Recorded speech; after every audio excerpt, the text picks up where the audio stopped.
Amen. Hallelujah. Question this morning, does anybody know Jesus? Oh, yeah. I'm not talking about know about Jesus. I'm talking about do you know Jesus? Yes, sir. Many of you have heard, some have even probably seen. Hallelujah. But you don't have a relationship, a personal relationship.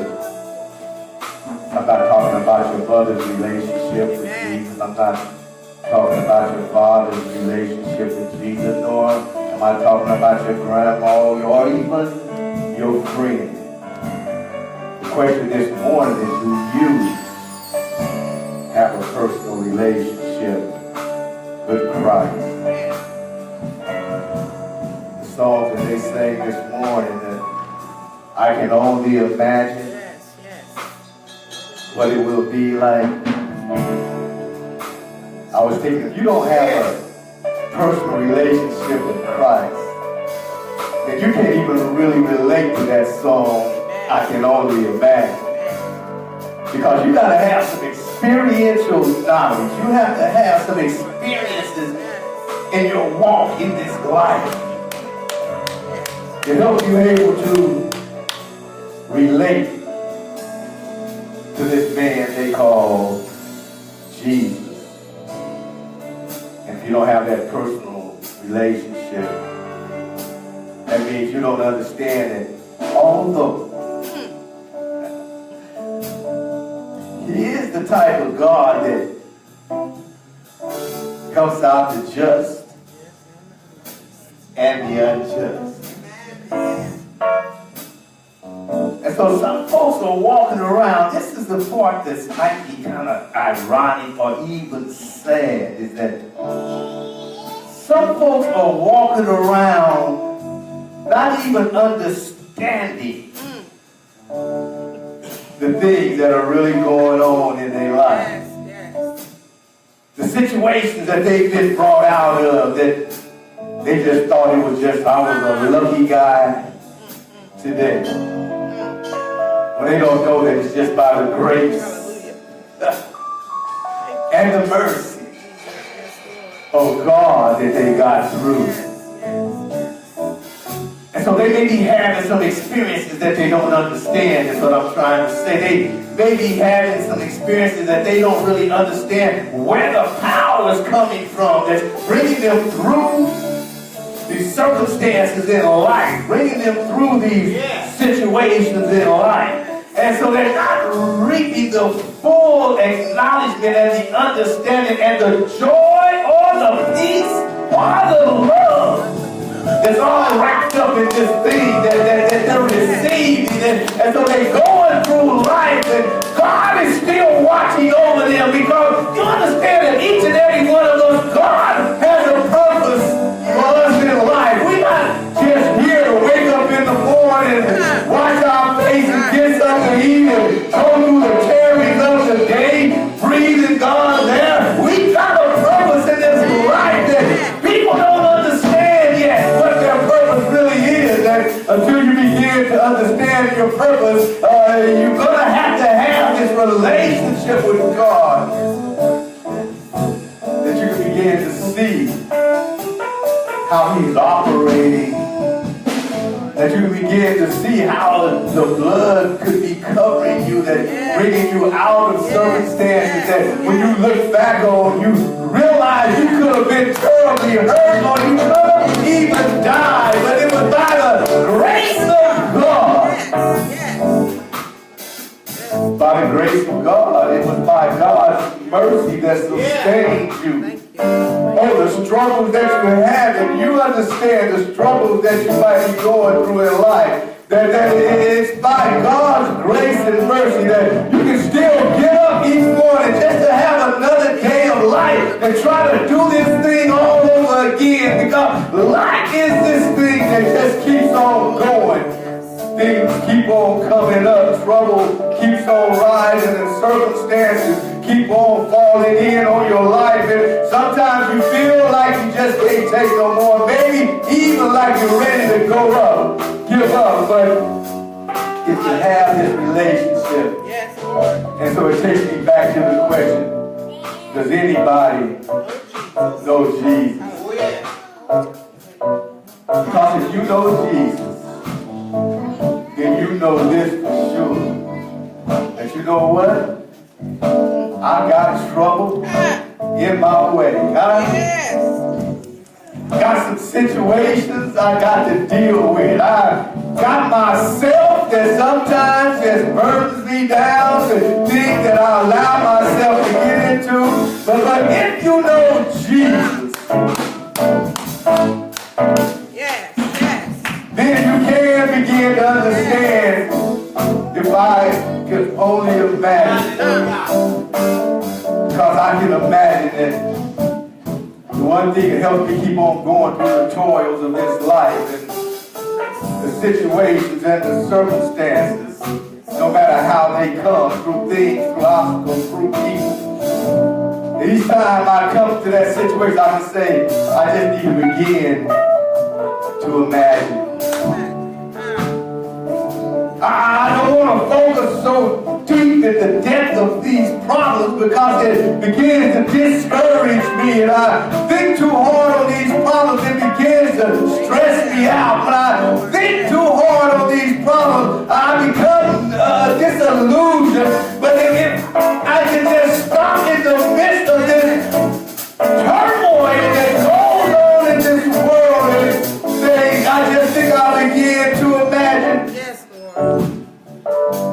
what it's going to be like. Then I can only imagine and realize that one day this is all going to be over.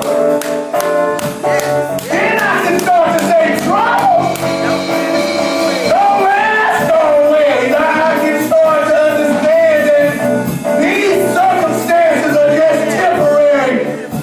And then I can start to take my mind somewhere else and I can begin to imagine what it's going to be like.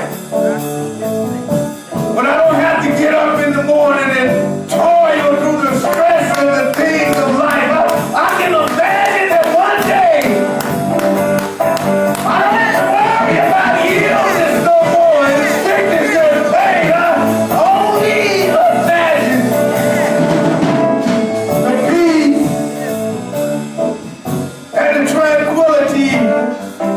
If I can just only imagine that there's going to be no more pain and no more sorrow, I can only imagine that one day this is all going to be over, that all of this weight, all of these things that you have to carry in your life is going to be over, that when that comes, it's going to be a transition to a better place.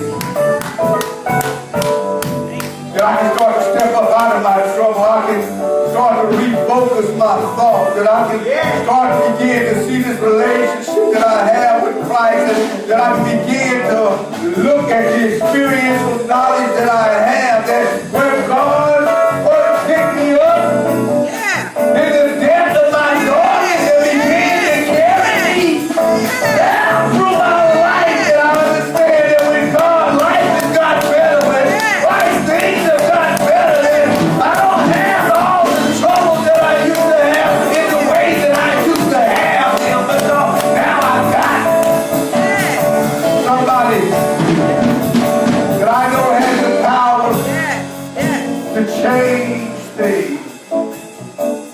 That I can just understand that if God be for me, what can be against me? And so now I can say, trouble, get my way. The song said, I gotta cry sometimes. But we understand this thing about tears. You see, sometimes people don't understand tears because all tears look alike. But I stopped trying to tell you that all tears are not the same.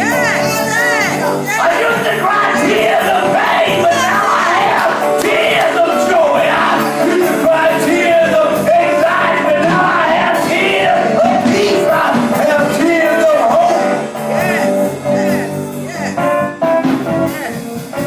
And so where my tears was once an expression of my depression, it's now just a wet praise unto the Lord for being so good. Yes, sir. For shining down on me. When I didn't know myself, yet he knew of this day. That day that we celebrate today. It's a Resurrection Sunday. One that I can look at and realize that Christ loves me. Yes. That he died out on Calvary, that he gave up his life, that I can be set free, that I can walk out of bondage. And so you have to understand, Christ paid the way. And so you know what? I'm not going back into bondage again. I'm not going to let people put me in bondage again. I'm not going to let situations put me in bondage again. Paul said, why would you go back in the bondage when you've been set free and you've been empowered and you've been given away, that you can go forward, that you can stand and be strong, that it doesn't matter what comes in your way, that you have the empowerment, been endowed with the power to stand in the midst of it all. And so today, we come here that we can celebrate the goodness of God, bringing us back into fellowship, bringing us back out of darkness. So I say this morning, you just can give God glory for being so wonderful. Because you understand, he didn't have to do it, but he did. So we come to praise him this morning. To God be the glory for all things. This Resurrection Sunday. God be the glory for all things. Amen. Amen. Amen.